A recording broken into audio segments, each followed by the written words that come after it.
Olá, bom dia, bem-vindos à nossa meditação. Hoje é dia 23 de novembro, estivemos ausentes de nosso canal por causa de viagens que eu tive que fazer aqui no sudoeste da França, visitando uma igreja batista, por exemplo, e também durante a semana, 2, 3 vezes por ano, eu faço teatro numa associação para angariar fundos para a nossa igreja.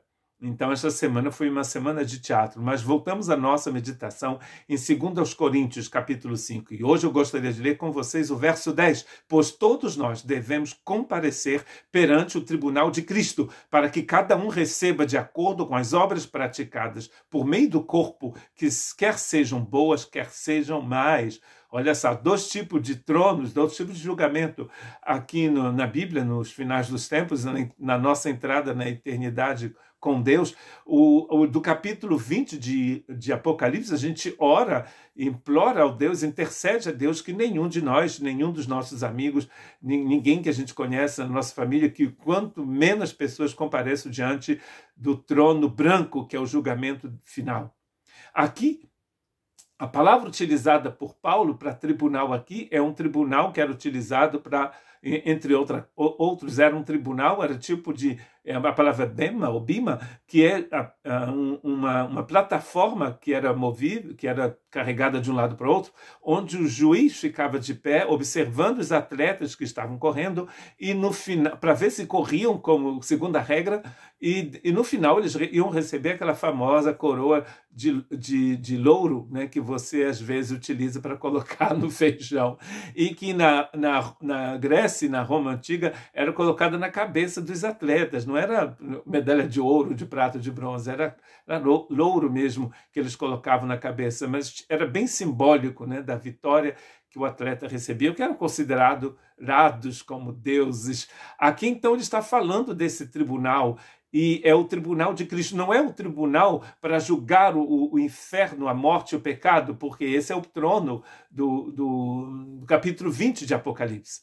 Porque nós sabemos que Cristo já nos resgatou da ira que vem por causa do pecado. Em 1 João capítulo 2, verso 2, está escrito: ele é a propiciação pelos nossos pecados, e não somente pelos nossos, mas também pelos pecados de todo mundo, de todo aquele que crê, porque Deus amou o mundo de tal maneira que deu seu Filho unigênito, a fim de que aquele que nele crê não pereça, mas tenha vida eterna. Deus já nos deu a salvação em Cristo, nós temos somente que aceitar e receber, que crer.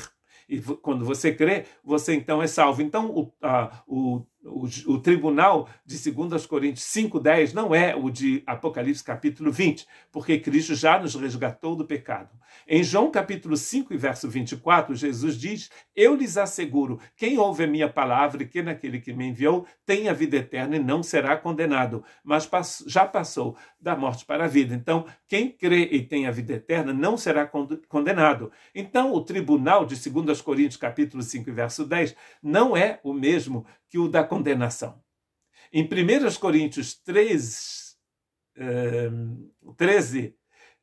Paulo diz: sua obra será mostrada, porque o dia a trará a luz, pois será revelada pelo fogo, que provará a qualidade da obra de cada um. Aqui nós estamos diante da bema do tribunal de Cristo, que o fogo vai consumir aquilo que é palha, que é madeira, aquilo que queima, e somente o que é puro, o que é provável, o que pode ser provado pelo fogo, vai ficar.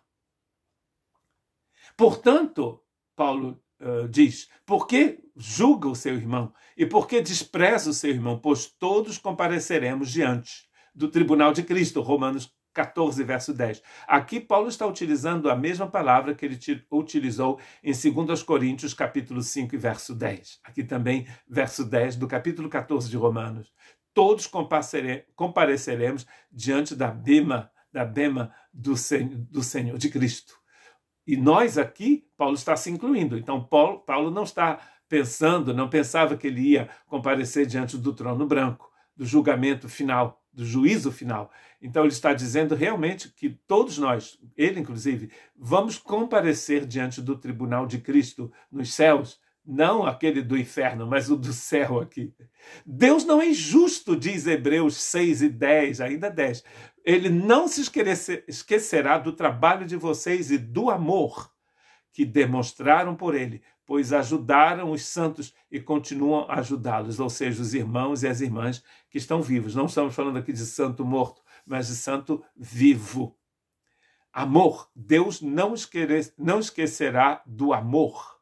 E é por isso que 1 Coríntios 13 fala então desse grande amor, amor de Deus na nossa vida. Ainda que eu fale as línguas dos homens e dos anjos, se eu não tiver o amor de Deus, serei como o sino que ressoa, ou como o prato que retine. Ainda que eu tenha o dom de profecia e saiba todos os mistérios e todo o conhecimento, e tenha uma fé capaz de mover montanhas, se não tiver o amor de Deus, nada serei. Ainda que eu dê aos pobres tudo o que possuo e entregue o meu corpo para ser queimado, se não tiver o amor de Deus, nada disso me valerá. É por isso que Paulo diz em Romanos, Deus não se esquece do vosso amor. Estamos falando aqui no Tribunal de Cristo dos atos praticados no corpo. É o que diz 1 Coríntios 5,10. Ou seja, daquelas coisas que você faz, daquilo que você fala com o seu corpo, sendo você um filho, uma filha de Deus.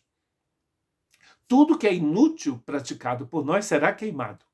E nós receberemos a recompensa e consequência daquilo que restou, do que foi queimado. A importância de estarmos atentos à palavra de Deus e vivermos uma vida santa servindo em amor. Não vos conheço, dirá Jesus a alguns que vão dizer, em teu nome curamos, em teu nome fizemos isso, em teu nome fizemos aquilo. Mas aquelas pessoas não conheciam a Cristo. Aquelas nem vão comparecer, infelizmente, diante do tribunal de Cristo, mas diante do trono branco, do juízo final. Olha que texto maravilhoso no final do livro de Apocalipse, no final da Bíblia toda. Apocalipse 22 e verso 12. Eis que venho em breve. A minha recompensa está comigo e eu retribuirei a cada um de acordo com o que ele fez. Então pratiquemos uma vida em Cristo cheia de amor. Que Deus te abençoe.